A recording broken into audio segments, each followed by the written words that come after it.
So today we're going to start part 2 of environmental chemistry, and we're going to focus on acids and bases now.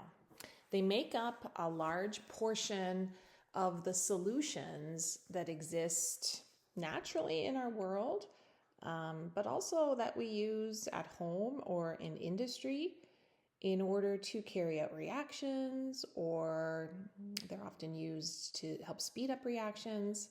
And they're often used in cleaning processes as well. The acids and bases are all around us, and you learned a little bit about them in grade 10 science.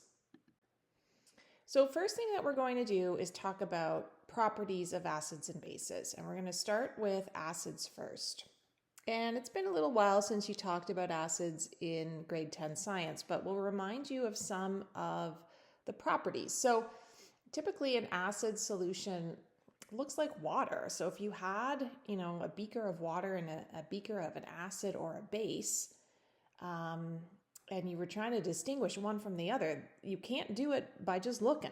So they look exactly the same. So what are some properties of them? Well, if you could taste an acid, it has a very sour taste. So think of lemons or, sour candies, that kind of thing. Those have acids in them that make them sour tasting. All acids will also conduct electricity. These acids will break down into ions. They are ionic compounds.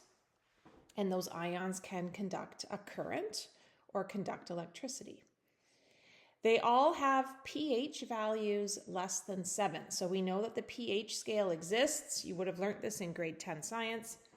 It runs from 0 to 14. 7 is neutral. Okay, so 7 is neutral. And acids have a pH of less than 7. And if we were going to test them with an indicator paper, so something like litmus paper, it would turn blue litmus paper red. So there's two kinds of litmus paper. There's blue and red. But if we use blue litmus paper, our solution would go red. Now, if one of our beakers, remember there's 3 beakers, one is a water, one is acid, one is a base. Can't tell the difference just by looking. So if there was a base and we could test it, we would notice that bases taste bitter and feel slippery. So think of soap. Soap is the classic base. Soap has a slippery feeling, and if ever you've gotten soap in your mouth, there is a bitter taste to it. Okay, if you think too of like dark leafy green vegetables, like spinach or kale, they have a bit of a Brussels sprouts also. They have a bitter taste to them as well, and that's because they have natural compounds in their makeup that are basic. Bases also conduct electricity. Okay, they are ionic compounds as well, and they will have a pH greater than 7. Okay, so 7 is the neutral point, so water should have a pH of 7, but then if it's an acidic solution, it'll be less than 7. If it's a basic solution, it'll be greater than 7. And if you had litmus paper available, bases would turn the litmus paper, red litmus paper, blue. So here are some definitions of acids and bases. This is something you would not have learned in grade 10 science. But there is something called an Arrhenius acid. Okay, Arrhenius is a term it's named after a chemist. And he said, well, let's define an acid. And they said a substance that dissociates. This is a big word. And all that means is break down. Okay, so dissociate and break down is the same thing. So a substance that breaks down to produce hydrogen ions in solution. So it has to be dissolved in water. And so here are some examples. If we know that we have acids always start their chemical formula with hydrogens. You should know this from last year. So if I had HCl, which is hydrochloric acid, it would break down or dissociate to produce ions.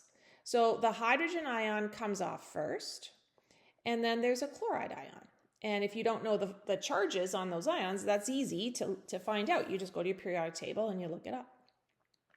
Now, the number of ions that come off depend on the formula. So here in this formula for HCl, I have one hydrogen and I have one chlorine, and so I only see that over here.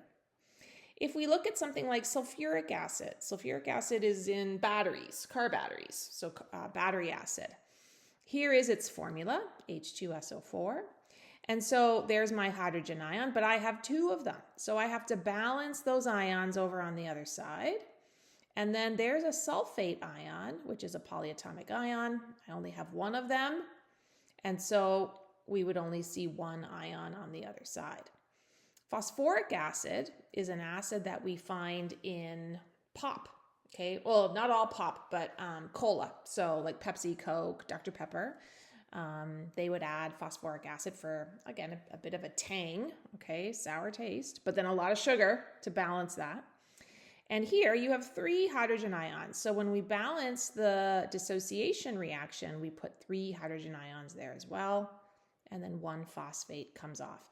Notice the states. It says AQ. Okay, that is the state to tell us that those are dissolved in solution. They are dissolved in water. So again, the process of involving the breakdown of a substance into its ions is sometimes it's called ionization, but dissociation is the term that we like the best.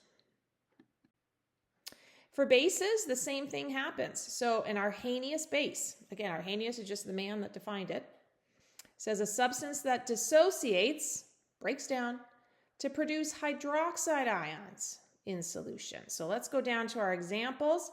Here's sodium hydroxide, and we just break it down into the ions. So again, you'd go to your periodic table to look up the charge on each of them.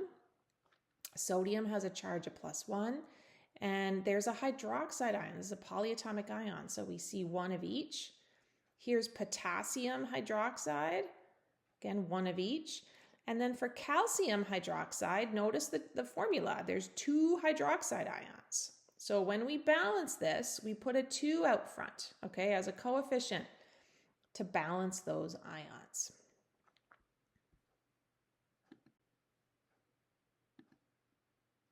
So what we also need to talk about are the differences between strong and weak acids and bases.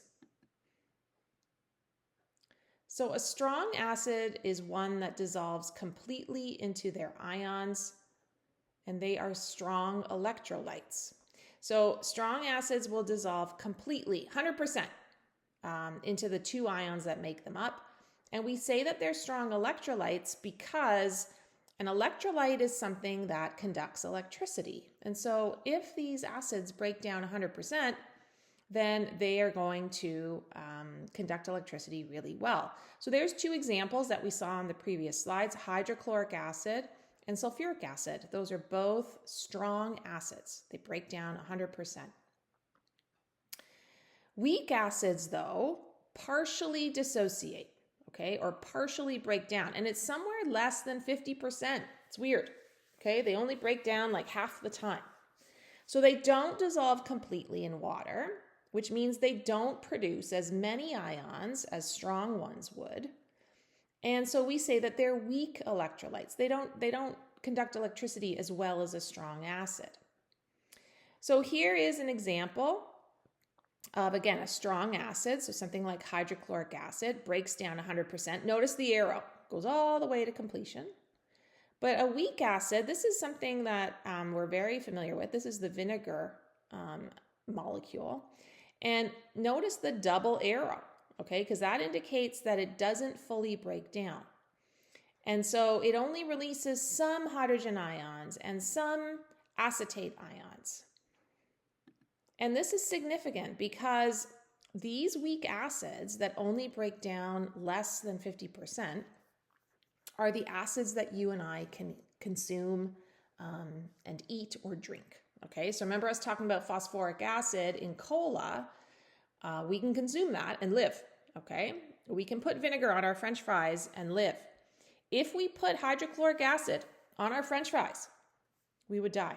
And the reason for that is that too many hydrogen ions would be dissociated and our body couldn't handle it.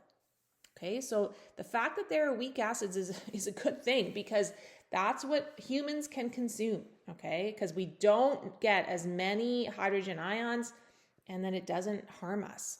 So an example is with vinegar. Vinegar, only 1.8% of vinegar molecules breaks down. That's very, very low. And that is the reason why we can consume it, is so that we don't harm ourselves with all those hydrogen ions. If you were going to conduct the electricity of these kinds of acids or bases, remember that acids can conduct electricity. Well, if it's a strong acid and it breaks down 100%, you're going to see here in this image and in your note, there's all kinds of little ions that are in this solution. And so all those ions can conduct electricity. And notice that the light bulb is pretty bright here. But in a weak acid, so for example, vinegar, there's only a couple of ions because they don't break down. They don't dissociate fully. And so they'll still conduct electricity, but not very well. Okay, so notice that the light bulb is much more dim. Now, the difference between the two, okay, so concentrated versus dilute. So if you have a strong acid and you have a concentrated solution, these are not the same thing. Okay, remember that a concentrated solution says that you have lots of solute but little solvent. And you can have a weak acid like that. You can have a weak acid where you have lots of vinegar molecules, but most of those molecules won't break down into ions. So you have to know the difference. Strong acid means it breaks down 100%. A weak acid means that it breaks down less than 50. So if you have a weak acid, and the term dilute, those are not the same thing. Dilute solutions, right, have very little solute in them. Okay, so if you look at the blue atoms here, those are solute particles. Well, you can have a dilute solution of a strong acid. You can also have a dilute solution of a weak acid. Okay, they're not the same thing. So here is two little learning checks for you. So based on what we've talked about, some of these molecules or substances, you might know the acidity of them, whether they're an acid or base or neutral, and give it a try. Try it out and test your luck. And then also here, now that we've talked about acids and bases, you should be able to match the names of these structures with the formula. And try it, okay? You'll know what elements are present in here, and you should be able to do that.